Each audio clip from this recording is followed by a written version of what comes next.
Hi everyone, welcome back to my channel and welcome to 1440's recap.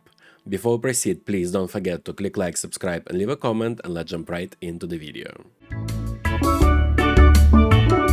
So first of all, shoulder pad on myself, good job. I can't believe I did do a decade in 2 weeks. I'm still recovering from it. It's been some time since I filmed the last episode and I still need a break, but I don't think my break will actually ruin the schedule at this point, so I'm very pleased.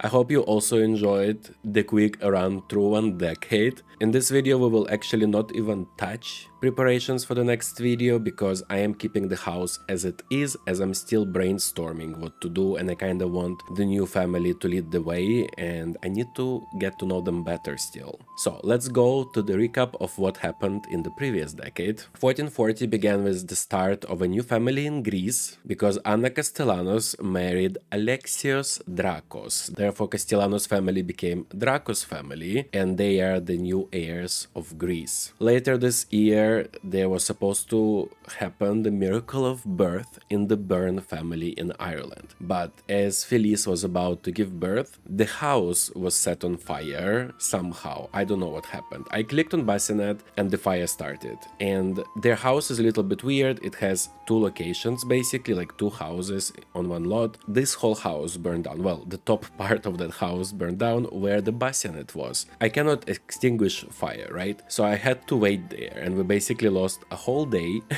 just waiting with them outside, and Felice couldn't give birth because there was no bassinet. Also this year the Landgraf heir died, which was John, but he left behind twins John II and Demetrius, so at this point I was hoping that they would age up well, at least one of them, and become the new king of Willow Creek. 1441 began with a very good moment because Mara, the wife of our current heir Edmund, gave birth to Edwin, but unfortunately he died at birth and the main household was left yet without a successor. Anselm, half-brother of current heir, well, he is also part alien, aged up into teenager successfully, and also the Landgraf heirs, the twins, aged up into children, both of them. In 1442, the main household welcomed a daughter, Titania, but she died at birth. You see a little bit of a pattern there, right? So there was no succession once again. The farmer household instead, still in England, this is family of elder sister of our current heir Edmund, secured a successor, which is Logan, but unfortunately Florence died in child labor. 1443 was a little bit of a special episode because this was the actual human Christmas episode, and I have introduced a miracle wheel, and that's basically a wheel in which I put things that I wish could happen in the game that would somehow affect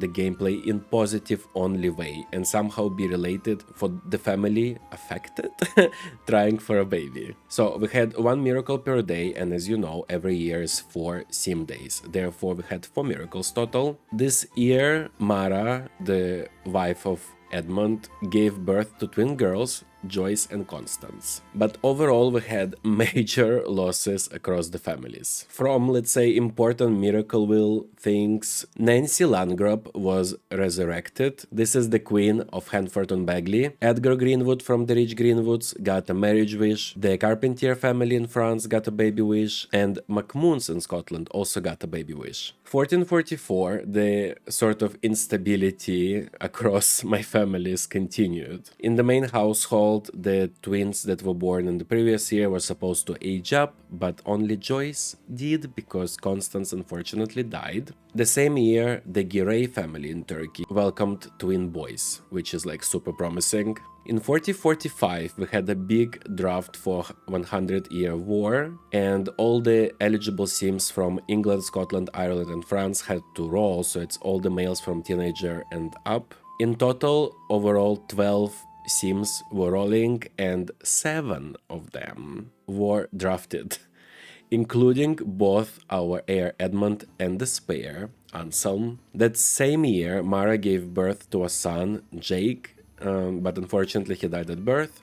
you can see the pattern yet again. So basically, with both Edmund and Anselm being away for war, the main household became incredibly empty and sort of easier to play. It was only Mara and Joyce. We had lots of time to spend with Joyce basically and teach her all the toddler things she needs to learn. And well, there's the question in the air because there's no heir. Like, if does Edmund come back or not? You know? What if Mara dies in this time? Like, there were a lot of unanswered questions. 1446 was probably the calmest year I have ever had. Out of like important notes, Christina Aguilera in Spain aged up into a teenager, and as you can probably guess, I'm looking after the sim a lot. 1447 became with a marriage in Italy because Pietro Angelo married Alba Angelo. Also, we had news for our only surviving German sim, which is Walpurga Nachtnebel. She is currently staying with her uncle in the rich Greenwoods household, but changed up into a teenager.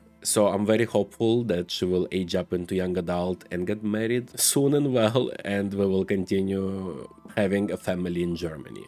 1448 was the New Year episode, and I brought back the Miracle Wheel. This time I was a little bit more careful with the things I put on the wheel. They were still all like coordinated with baby tries, but also since we had a lot of male sims enlisted in army, there were a lot of them coming back home and trying for a baby. I also had a fun one, which would be, we have just one nun left in the whole list of my households, and that would be Fava Flores. And this is like an old sim, and I put for fun that she would get married and have one baby try. And well, that happened, and she married into Aguilera family and tried for a baby.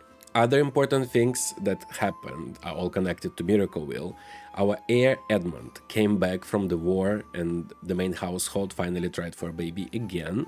The Giray family got another baby wish, and Raffaella Lothario, the teenage vampire that died and took the Lothario surname with her. She was resurrected because of the Miracle Wheel, and she got married to Marco Lothario. Surprisingly, they shared the same surname, but obviously I was the one choosing it, and I was not ready to let Lothario's surname go so early, because I keep on losing the original Sims surnames. Like, the Goth family that basically died during Black Plague still haunts me, you know, I cannot have that right now. And for the last year, 1449, the main household finally welcomed a son, Alex Greenwood, and he didn't die at birth. He survived, and I'm very happy and I'm very hopeful that it will stay this way. I will, however, like in the next decade, I will be trying more to still have more boys, because after this experience of both Edmund and Anselm being drafted for war and me having like no opportunity or like visible other heir was a little bit scary, so I decided that I need to have at least 4 boys until the roles are not as tough. That year, our renewed Aguilera family, which included now ex-nun, welcomed twin boys Diego and Domingo Aguilera, and the new Lothario family welcomed twins Don and Nicola, and that's boy and girl twins, just in case. Also, our heir Edmund and his twin sister Felice, who now is Felice Byrne in Ireland, both successfully aged up into adulthood, and I'm very pleased with that. So, some of the plans for the next year is definitely to extend Spain even more. I need to, if I have an opportunity to marry somebody, it should be Spain. But also I need to start developing East Europe, because some of the historical events picked through, and I can see that in the next decade I need to have a country in East Europe, and I'm thinking to either add Russia or Poland, like some sort of bigger country in that area, maybe Hungary, I'm not sure yet. I'm kind of thinking just to call it East Europe and just go with the flow. We will have a lot of battles in Spain, so that's why I need to make more families there. And also towards the end, on the very last year of the next decade, the War of Roses will start, the famous War of Roses, and it will last for 3 decades. So this will be interesting roles, and luckily we do have enough families in England, I believe, to push through, but we'll see. This decade we are coming back to my original Patreon posting. So my usual videos come out on YouTube on Tuesdays, but they come out on Patreon early Friday before that, so you can watch them over the weekend, and it's available to all the free and paid members. And I want to say thank you to everybody who joined my Patreon, and a special thank you to those who chose to support me financially there. It really means a lot, and I did not expect it to happen. And if you have any requests, if you want me to do something special, maybe a special video, I will gladly do it. So please let me know in the comments here, on Patreon, wherever. DM me on Instagram. So anyway, guys, I hope this video is not too long, and I am so excited to start the next decade and move forward with the challenge in this new year. Just one little note: in this upcoming decade there are some milestones that will happen, which is there's a date when I started the challenge, there's a date when I actually started the challenge, because it all happened in January. So we'll probably bring Miracle Wheel back. Anyways, thank you, and I hope to see you on the next one. Bye!